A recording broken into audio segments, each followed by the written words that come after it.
जय श्री गणेश जी। हर हर महादेव। मैं हूं ज्योतिषा डॉक्टर संध्या सक्सेना। अप्रैल का महीना 2026 बहुत ही जबरदस्त है और ये पूरा का पूरा महीना भरा पड़ा है ऐसी ऐसी चीजों से जो बहुत ही ऑक्यूपिशियस होती हैं।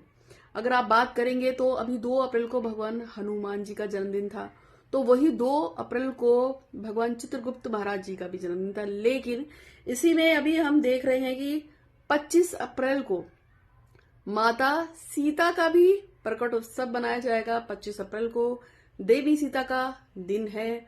वहीं 19 और 20 अप्रैल को अक्षय तृतीया मनाई जाएगी, जो बहुत ही खास है।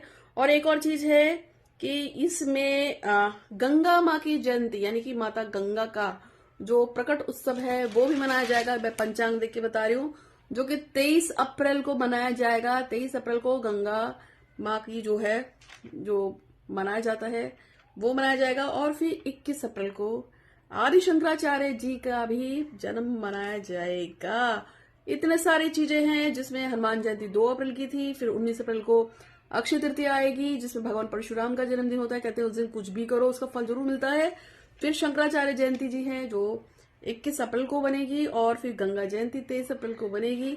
और साथ में अरे एक चीज तो रह गई, माता सीता की है तो मैंने आपको बताया 25 अप्रैल को, लेकिन एक और है भगवान नरसिंह देव जो है उनकी जयंती या उनका जन्म महोत्सव या जो भी आप बोलते हैं वो है 30 अप्रैल को। तो हो गया ना खास।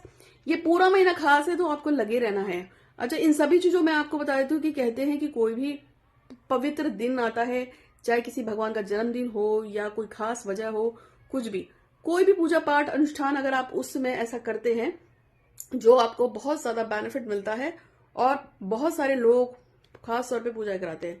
अक्षय तृतीया के साथ मेरा बहुत अच्छा एक्सपीरियंस है। जैसे कि मान लीजिए एक लड़की थी, उसने अपने बॉयफ्रेंड के साथ अक्षय तृतीया वाले दिन फेरे लिए थे मंदिर में जाके ऐसी।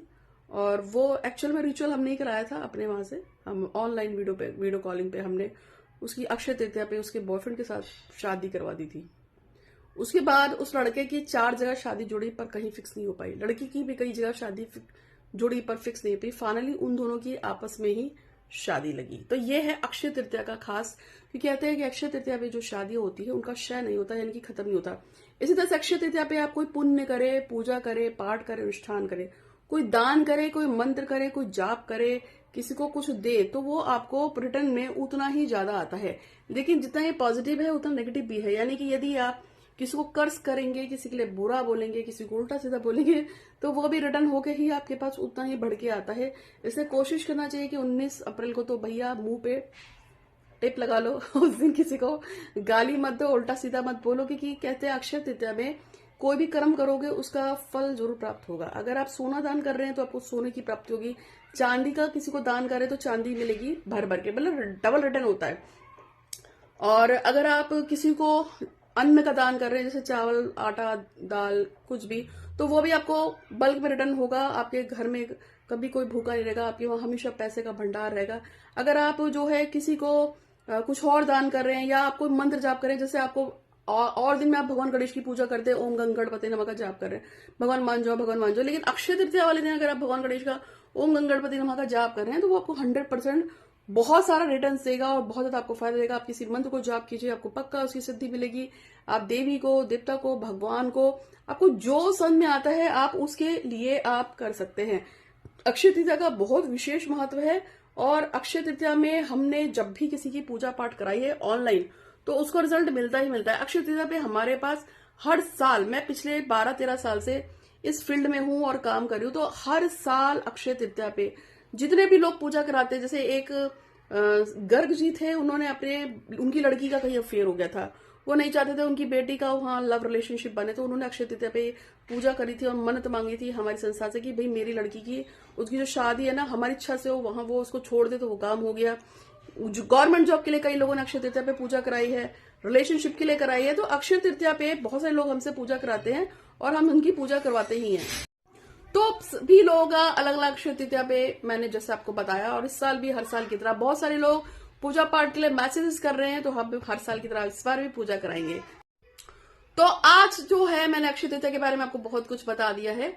अब मैं आपको बताऊंगी कि अक्षय तृतीया पे आप बहुत सारे दान कर सकते हैं, लेकिन विशेष अगर अक्षय तृतीया पे आप कुछ करना ही चाहते हैं तो मैं आपको बोलूंगी कि मट्टी के 2 हंडियां खरीद के लाइए, बड़ी बड़ी, और उसमें एक में आपको जो है काला नमक आता है, डला वाला। अच्छा, मैं काला नमक इसलिए बोल रही हूँ क्योंकि काला नमक जो है ना वो शनिदेव को रिप्रेजेंट करता है। यदि देखो हमारी जिंदगी में कोई ना कोई घर में शनि से पीड़ित होता ही है, मैं पक्का कह रही हूँ। अगर कोई इंसान बिस्तर पे पड़ा है लंबे समय तक, या कोई इंसान बीमार है, उसका स्वस्थ नहीं हो पा रहा है, तो शनि उसका खराब होता है। या फिर किसी को शनि की 7.5 है, किसी को शनि की ढैया है, मतलब हर इंसान कहीं ना कहीं शनि से पीड़ित ही रहता है, जो मैंने अपनी जिंदगी में देखा है। तो शनि के लिए, राहु के लिए और नेगेटिव एनर्जी के लिए, घर में कुछ नकारात्मक ऊर्जा नहीं, कहते नहीं कि नमक रखो नमक रखो, तो आपको एक हंडिया में नमक रखना है, दूसरी हंडिया में फिटकरी रखनी है बहुत सारी। अच्छा, ये जरूरी नहीं कि आप इतनी बड़ी हंडिया रखो, आप छोटी भी रख सकते, कुल्हड़ भी रख लो, ठीक है। आंशिक रूप से अगर आपके पास इतना बजट नहीं है तो कुल्हड़ में रख लो। और तीसरे नंबर पे हरी साबुत मूंग की दाल रखनी है, साबुत मूंग आता है ना, वो रखना है। अगर आपको बड़ी हंडिया में रखना है तो बड़ी हंडिया में रखो, छोटे में रखना है छोटे में रखो, कुल्हड़ में रखना है भाई, कई लोगों के पास नहीं होता है, सब लोग वीडियो देखते हैं, कुल्हड़ में रखो। उसके जो मुंह है ना उसको सफेद रंग के कपड़ों से बांध दो, ऊपर बांध दो, और उसपे आप ओम नमो भगवते वासुदेवा का 108 बार जाप करो और भगवान से प्रार्थना करो, भैया मेरा घर पैसे से भरा रहे, मेरा घर पैसे से भरा रहे, मेरा घर पैसे से भरा रहे, मेरे घर में खुशियां हो, मेरे घर में खुशियां हो, मेरे घर में खुशियां हो। अरे जब भी आप कोई संकल्प करोगे ना, मतलब कि मैं जब ये आपको उपाय बता रही हूँ, जब आप इसको अपने घर के लिए करोगे तो आपको उसमें संकल्प जरूर देना है कि हे श्री गणपति महाराज आपकी जय हो जय हो जय हो। आज अक्षय तृतीया के पावन पर पे, आज के दिन पावन पर पे, अगर आपको ठीक है, या कोई भी अगर आप अक्षय तृतीया के अलावा कभी इसको प्रयोग को करते हैं, तो आज इस पावन दिन पर मेरा नाम डैश है, जैसे मेरा नाम संध्या है, फिर आपको अपने पति या पिता का नाम लगाना है, जैसे जो भी आपके हैं, जाति स्थान गोत्र उसको लगाएंगे कि मेरा नाम डैश है, मेरे पति या पिता का नाम डैश है, जाति स्थान गोत्र डैश है, और मैं अक्षय तृतीया पे या खुशी भी खास, आप हो सकता बाद में कभी इस वीडियो को देखे, इस पवित्र पावन दिन पे मैं इस उपाय को करने चाहते। जैसे आप पूर्णमासी पे भी कर सकते हैं, किसी अन्य ऑक्यूपेशन डे पे भी कर सकते हैं, लेकिन अक्षय तृतीया पे कहते हैं कि कोई भी चीज करोगे तो खाली नहीं जाती। आप इस उपाय को करोगे, फिर बोलना कि मैं ये जो भी करने जा रहा हूँ या जा रही हूँ उसकी कृपा मुझ पे हो। फिर कहना है 3 बार बोलना है, ओम गंगणपति नमः, ओम गंगणपति नमः, ओम गंगणपति नमः। मेरे घर में हमेशा खुशियां रहे, मेरे घर में हमेशा खुशियां रहे, मेरे घर में हमेशा खुशियां रहे, मेरे घर में हमेशा बरकत रहे, मेरे घर में हमेशा बरकत रहे, मेरे घर में हमेशा बरकत रहे। मैं मेरे परिवार के साथ हमेशा खुश रहूं, मैं हमेशा परिवार के साथ खुश रहूं, मैं हमेशा मेरे परिवार के साथ खुश रहूं, और मेरे परिवार में सभी स्वस्थ रहे, मेरे परिवार में सभी स्वस्थ रहे, मेरे परिवार में स्वस्थ रहे। अगर आप शादीशुदा हैं और आपके घर में बच्चे हैं, जैसे मैं, मेरा पति, मेरा बेटा, हम आजीवन स्वस्थ रहें, एक साथ रहें और खुशहाल रहें।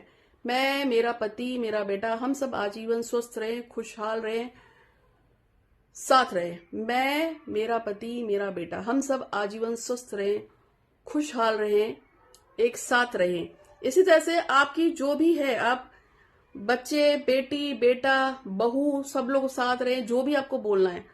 हमारे घर में धन बना रहे, खुशियां बनी रहे, यानी कि आप उसी संकल्प में बोलेंगे, लेकिन हर सेंटेंस को 3 बार बोलना है।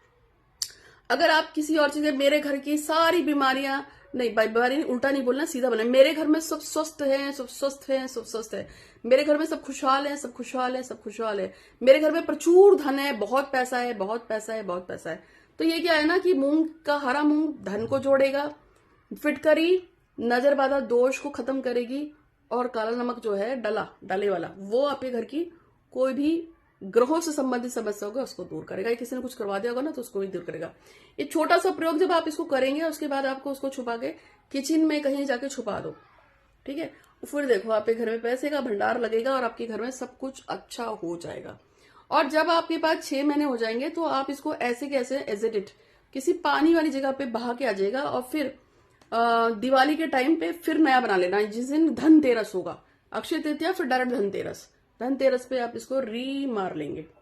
तो ये छोटा सा प्रयोग मैंने बताया है, ये आप अपनी मनोकामना भी बोल सकते हो कि भाई मेरी फला फला मनोकामना, मेरी शादी हो जाए, मेरी फैमिली अच्छी हो जाए, मेरी गवर्नमेंट जॉब लग जाए, आपको जो बोलना है, लेकिन पॉजिटिव बोलना है कि मैं खुश हूं, मेरी गवर्नमेंट जॉब लग गई, मेरी गवर्नमेंट जॉब लग गई, मेरी गवर्नमेंट जॉब लग गई, मैं खुश हूं, मेरी मनपसंद शादी हो गई, मेरी मनपसंद शादी हो गई, मेरी मनपसंद शादी हो गई। ये आपको सोचना है कि आपको बोलना क्या है। और मैं फोटो रीडिंग फ्री में करती हूँ, अगर आपको कुछ पूछना हो तो पूछ सकते हैं, पूजा पाठ करानी हो तो करवा सकते हैं, पूजा करके अगर आप में से किसी को चाहिए तो अक्षय तृतीया पे मैं कोई भी चीज आप लोगों के नाम से बनाऊंगी, इवन एक धागा भी बना दूंगी ना, और आप उसको गले में डाल लोगे तो वो भी बहुत आपके लिए पवित्र रहेगा। तो अगर आपको कोई पूजा पाठ करानी तो करा लीजिएगा। फिर मैं आपको कुछ अपनी तरफ से गिफ्ट भेजूंगी, वो आप अपने घर पे या अपने आसपास पोस्ट ऑफिस में, कुरियर पे, फ्रेंड के घर पे कहीं पे भी रिसीव कर सकते हैं, और उससे आपके पूरे साल सारे काम बनेंगे। तो उम्मीद है कि आपको वीडियो पसंद आएगा, अच्छा लगा तो बहुत सारे दोस्तों के साथ शेयर करना, चैनल को सब्सक्राइब कर दीजिएगा, करते नहीं है आप लोग, और बेल आइकन दबाइएगा। आज के लिए इतना ही। आपका दिन बहुत ही शुभ हो। हर हर महादेव। धन्यवाद।